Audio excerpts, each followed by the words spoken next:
नेताजी असे सुभाषचंद्र बोस यांना प्रथम 1942च्या सुरुवातीस जर्मनीमध्ये भारतीय सैनिकांनी आणि बर्लिनमधील भारताच्या विशेष ब्युरोमधील जर्मन आणि भारतीय अधिकाऱ्यांनी म्हणायला सुरुवात केली. सुभाषचंद्र बोस यांचा जन्म 23 जानेवारी 1897ला ओरिसातील कटकमधील एका मोठ्या बंगाली कुटुंबात झाला. त्यांचे वडील वकील होते. भारतीय नागरी सेवा परीक्षा देण्यासाठी त्यांना इंग्लंडला पाठवण्यात आले. परीक्षेत ते यशस्वी झाले, परंतु राष्ट्रवाद हा उच्च दर्जाचा असल्याचे कारण देत त्यांनी अंतिम परीक्षा दिली नाही.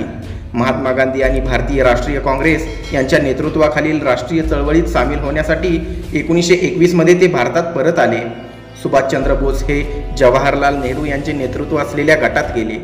हा गट घटनात्मक सुधारणेसाठी कमी उत्सुक होता आणि समाजवादासाठी अधिक खुला होता. 1938मध्ये सुभाषचंद्र बोस काँग्रेसचे अध्यक्ष झाले. 1939मध्ये ते पुन्हा निवडून आले, पण पुढे त्यांचे गांधींबरोबर मतभेद झाले. काँग्रेसच्या वरिष्ठ नेत्यांनी गांधींना पाठिंबा दिला. त्यानंतर सुभाषचंद्र बोस यांनी अध्यक्षपदाचा राजीनामा दिला. नेताजींनी 1940मध्ये फॉरवर्ड ब्लॉक या पक्षाची स्थापना केली. 2 एप्रिल 1941मध्ये सुभाषचंद्र बोस नाझी जर्मनीमध्ये पोहोचले. बर्लिनमध्ये फ्री इंडिया सेंटर उघडण्यासाठी जर्मन निधी त्यांनी वापरला. सुभाषचंद्र बोस यांच्या नेतृत्वात एरवियन रोमेलच्या आफ्रिका कॉर्प्सने ताब्यात घेतलेल्या 3000 भारतीयांची भरती फ्री इंडिया लीजनमध्ये करण्यात आली. मे 1942च्या उत्तरार्धात ॲडॉल्फ हिटलर आणि सुभाषचंद्र बोस यांच्यात झालेल्या एकमेव भेटीत त्यांना पाणबुडीची व्यवस्था करण्याची ऑफर दिली. काही वर्षांपूर्वी ॲडॉल्फ हिटलर यांनी मायक काम्फ नामक आपले आत्मचरित्र लिहिले होते. या पुस्तकात त्यांनी भारत व भारतीयांविषयी अनुदार उद्गार काढले होते. या विषयांवर सुभाषबाबूंनी ॲडॉल्फ हिटलर यांच्याकडे आपली नाराजी व्यक्त केली. ॲडॉल्फ हिटलर यांनी आपल्या या कृत्याबद्दल माफीही मागितली व आपल्या आत्मचरित्राच्या पुढील आवृत्तीतून हे सर्व परिच्छेद गाळण्याचे वचन दिले. याच काळात सुभाषचंद्र बोस हे वडीलही झाले. त्यांची पत्नी एमिली शेंकेल यांनी एका मुलीला जन्म दिला. नंतर ठरल्याप्रमाणे सुभाषचंद्र बोस एका जर्मन पाणबुडीवर चढले. त्यांची एका जपानी पाणबुडीत बदली करण्यात आली, जिथून ते मे 1943मध्ये जपानच्या ताब्यातील सुमात्रा येथे उतरले. 21 ऑक्टोबर 1943 रोजी नेताजींनी सिंगापुरात अर्जी हुकूमत ए आझाद हिंदची अर्थात स्वाधीन भारताचे अंतरिम सरकार याची स्थापना केली. ते स्वतः या सरकारचे राष्ट्रपती, पंतप्रधान व युद्धमंत्री बनले. या सरकारला एकूण 9 देशांनी मान्यता दिली. नेताजी आझाद हिंद फौजेचे सरसेनापतीही बनले. आझाद हिंद फौज सेनेत जपानी लष्कराने इंग्रजांच्या फौजेतून पकडलेल्या भारतीय युद्धबंद्यांची भरती केली गेली. आझाद हिंद फौजेत स्त्रियांसाठी झाशी की राणी रेजिमेंटचीही स्थापना करण्यात आली.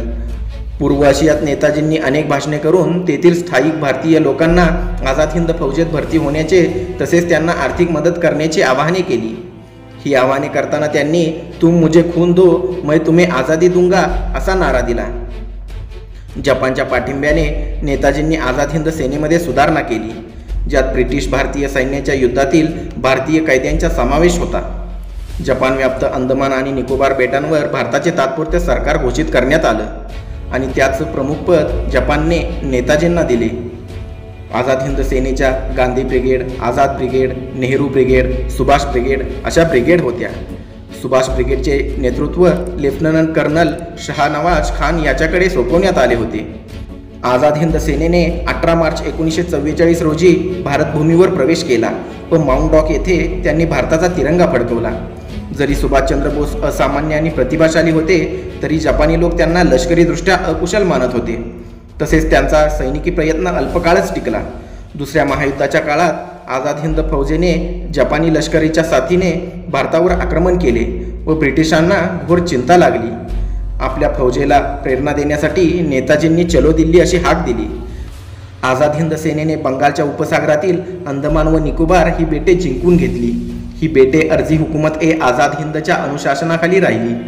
नेताजींनी ह्या बेटांचे शहीद आणि स्वराज बेटे असे नामकरण केले. पुढे सेनेने इम्फाळवर व कोहिमावर आक्रमण केले, पण नंतर इंग्रजांनी बाजी मारली व दोन्ही फौजांना माघार घ्यावी लागली. आझाद हिंद फौज माघार घेत असताना जपानी लष्कराने नेताजींची पळून जाण्यासाठीची व्यवस्था केली, पण नेताजींनी झाशी की राणी रेजिमेंटच्या मुलींच्या साथीने शेकडो मैल चालत जाणे पसंत केले.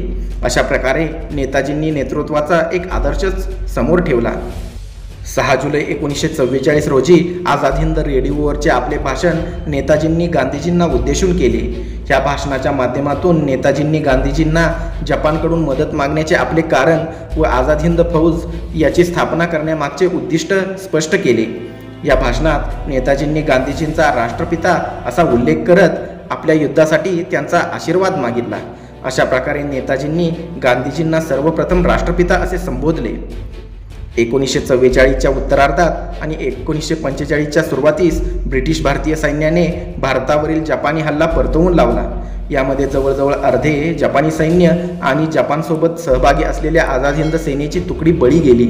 यानंतर बोस हे सोव्हिएत युनियनमध्ये मंचुरियनला गेले आणि त्यातच 18 ऑगस्ट 1945 रोजी जपानच्या ताब्यातील तैवानमध्ये त्यांच्या विमानाचा अपघात झाला आणि त्यातच त्यांचा मृत्यू झाला।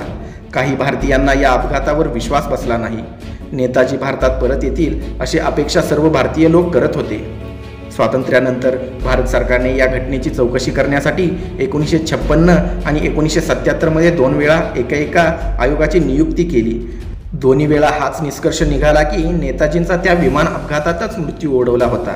या आयोगाने तैवानच्या सरकारशी संपर्क साधून माहिती मिळवण्याचा प्रयत्न केलेला नव्हता, म्हणून 1999 मध्ये मनोज कुमार मुखर्जी यांच्या नेतृत्वाखाली तिसरा आयोग नेमला गेला। 2005 साली तैवान सरकारने मुखर्जी आयोगाला असे कळवले की 1945 साली तैवानच्या भूमीवर कोणतेही विमान अपघातग्रस्त झालेच नव्हते। मुखर्जी आयोगाने भारत सरकारला आपला अहवाल सादर केला। आयोगाने आपल्या अहवालात असे लिहिले की नेताजींचा मृत्यू त्या विमान अपघातात घडल्याचा कोणताही पुरावा उपलब्ध नाही, परंतु भारत सरकारने मुखर्जी आयोगाचा हा अहवाल नामंजूर केला। 18 ऑगस्ट 1945च्या दिवशी नेताजी सुभाषचंद्र बोस कसे व कुठे बेपत्ता झाले, तसेच त्यांचे पुढे नेमके काय झाले हे भारताच्या इतिहासातील सर्वात मोठे अनुत्तरित रहस्य बनले आहे। 1992 साली नेताजी सुभाषचंद्र बोस यांना मरणोपरांत भारतरत्न पुरस्कार प्रदान करण्यात आला होता, परंतु सुप्रीम कोर्टात दाखल केलेल्या एका जनहित याचिकेचा आधार घेऊन नेताजींना दिलेला हा पुरस्कार परत काढून घेण्यात आला।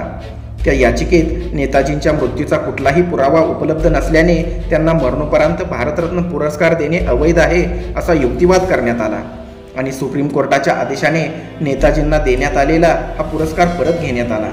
दिलेला भारतरत्न पुरस्कार परत घेण्याची इतिहासातील ही एकमेव घटना आहे।